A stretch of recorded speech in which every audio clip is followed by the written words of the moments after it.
ಆತ್ಮೀಯ H16 news ಅರ್ಥಾತ್ ಹೇಸಿದ ನಮಗೆ ಸ್ವಾಗತ. ನಾನು ನಿಮ್ಮವ MI ಅಥವಾ ಮಲ್ಲಪ್ಪ ಜೋತಾವರ್. ಆತ್ಮೀಯರೇ, ನಮ್ಮ ಮಹಿಳಾ ಆಯೋಗದ ಅಧ್ಯಕ್ಷೆ ನಾಗಲಕ್ಷ್ಮಿ ಚೌಧರಿ ಅವರು ನಮ್ಮ SITಗೆ ನಿಮ್ಮ SIT ವರದಿ ಏನು ಮಾಡಿದ್ದೀರಿ ಅದು ಕೊಡಿ ಅಂತೇಳಿ ಪತ್ರ ಬರೆದಿದ್ರು. ಇಲ್ಲಿವರೆಗೆ ಆ ವರದಿ ಕೊಟ್ಟಿಲ್ಲ. ಯಾಕೆ? ಏನಂತ ವಿಶೇಷತೆ ಅದರಲ್ಲ.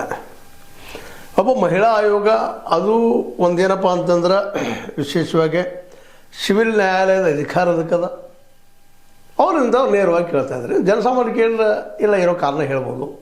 ಅವ್ರಿಗೆ ಯಾಕೆ SIT ತನ್ನ ಪೂರ್ಣ ವರದಿ ಇಲ್ಲಿ ಮಧ್ಯಂತರ ವರದಿಯನ್ನು ಮಾಡಿದ್ದಾರೆ, ಅದನ್ನು ಯಾಕೆ ಇನ್ನೂ ಕೊಟ್ಟಿಲ್ಲ? ಇದು ದೊಡ್ಡ ಪ್ರಶ್ನೆ. ಇದು ಕೊಡ್ಬೇಕಾಯ್ತಲ್ಲ. ಏನದು ಅಂಥದ್ದು ಅದ್ಭುತವಾದ್ದು? ಏನು ದೇಶದ ರಕ್ಷಣೆ ಇದನ?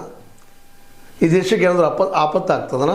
ಅದ್ರ ಕೊಟ್ಟರೆ ರಾಷ್ಟ್ರದ್ರೋಹಿ, ರಾಜದ್ರೋಹಿ, ಧರ್ಮದ್ರೋಹಿ ಆಗ್ತಾರ? ಏನದ ಅಂಥದ್ದು ಅದರಲ್ಲ? ಯಾಕೆ ಕೊಡ್ತಾ ಇಲ್ಲ, ಕೊಟ್ಟಿಲ್ಲ ಯಾಕೆ?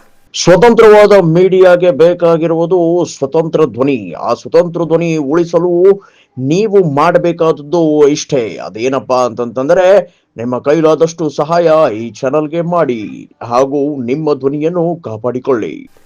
ಅದಕ್ಕೆ ಇವತ್ತು ಬೇಸತ್ತಿರುವಂತಹ ನಮ್ಮ ನಾಗಲಕ್ಷ್ಮಿ ಚೌಧರಿ ಅವರು ಈ ಮುಖ್ಯ ಕಾರ್ಯದರ್ಶಿನಿ ಆದಂತಹ ನಮ್ಮ ಶಾಲಿನಿ ರಜನೀಶ್ ಅವರು ಪತ್ರ ಬರೆದಿದ್ದಾರೆ.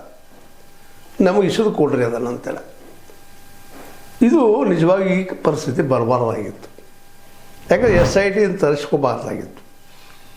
ಯಾಕೆಂದರೆ SIT ವರದಿ ಏನು ಮಧ್ಯಂತರ ಏನದಪ್ಪ ಅಂಥದ್ದು? ಅದು ಪೂರ್ಣ ವರದಿ ಅವ್ರಿಗೆ ಕೊಟ್ಟರೆ ಮುಗಿದು ಹೋಗ್ತಲ್ಲ. ಏನಾಗ್ತದೆ?